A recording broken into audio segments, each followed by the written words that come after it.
Hello, American Flyer fans. I'm going to do a little different video today. In my other videos, I featured vintage American Flyer engines and cars and accessories in action so people could see how they work. And I've got quite a number of very nice comments about that. So if people were able to enjoy them and learn something from them, great. I appreciate that. What I'm going to do today is in reaction to something I saw on Facebook recently, a question on there. And I'm just going to start by saying that Facebook, resources like Facebook, YouTube, Pinterest, some of the vendors' websites can be very, very useful resources.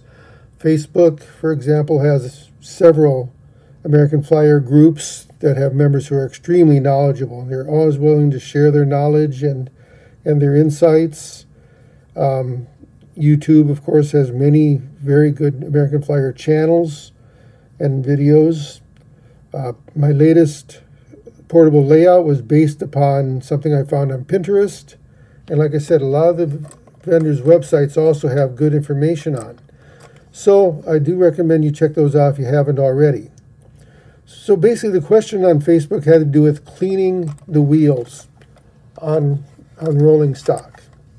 Now, several years ago, I took all the wheels off my rolling stock because as I accumulated different cars, I knew that some of them probably hadn't been cleaned since they were originally purchased, so they had maybe 60 or 70 years worth of grime on them. And I wanted to get that off. I wanted to clean the trucks real good. I wanted to clean the axles. So I did take them off and give them a real good cleaning. But I don't want to do that again if I don't have to. And there's several reasons. One is, when I cleaned the wheels and everything the first time, I used a Dremel style tool. And that's great. It's a very useful tool. It does make the job easier. But I will warn you, you've got to be careful, especially when you're using it on these plastic wheels. I did misshape a few of them. So I learned my lesson that way. So I'm not saying to not use a tool like that, but I am saying be very careful with it. And that's why I want to develop a system that didn't require using that kind of tool. The other thing is that you have to be so careful when you're taking these off because it can be hard on the trucks. Now this style of truck, which is just a standard sheet metal style truck, you can do some bending on that and it'll be fine as long as you do it carefully and reset it properly when you're done. So that's not so bad. Some of the later plastic ones they came out with, like this, in the late 50s, early 60s, those don't have a lot of flexibility in them. So you've got to be pretty careful with those so you don't break them off. It can be done, but be careful. The most difficult to work with is this style here. It's called a steel-centered frame, I believe is what I've heard it called. So there's three parts to it. You have the sheet metal main truck, the frame. Then you have these composite side pieces.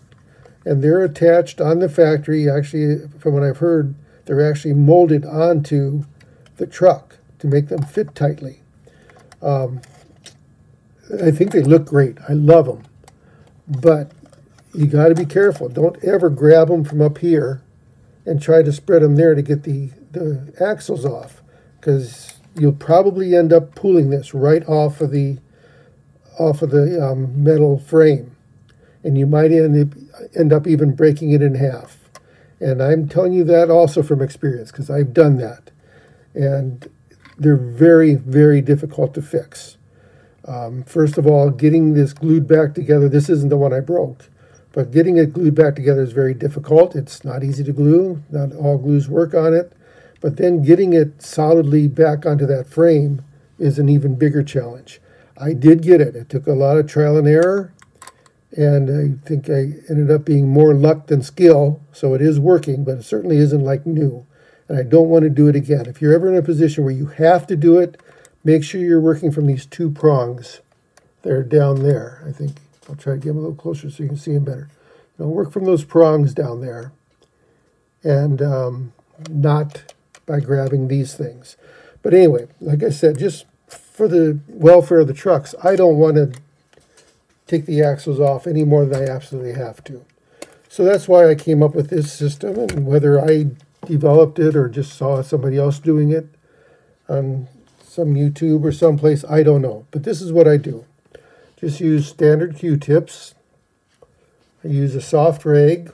This is just an old t-shirt that I cut up, and some standard isopropyl alcohol.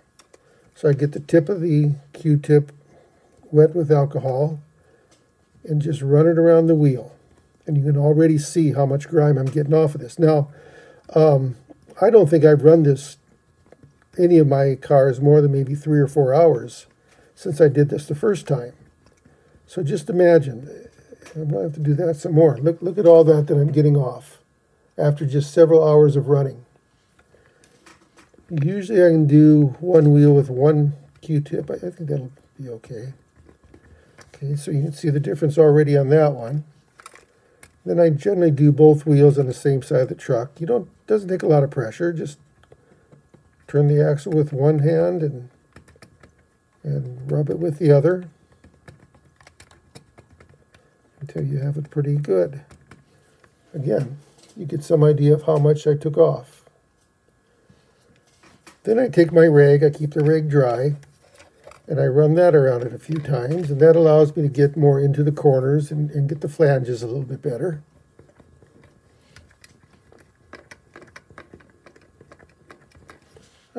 You see I did get a little bit more off from that too. That wheel was really dirty, so I'm not surprised by that one. This one I'm not going to get so much more off, but it will be a little bit. And then I take a dry Q-tip, and I just buff it with a dry Q-tip, almost like you're buffing a shoe.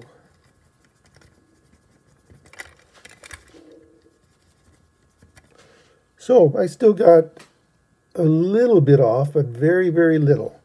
If I do get too much off in this buffing process, then I can take some alcohol and do it again, but that's rarely necessary.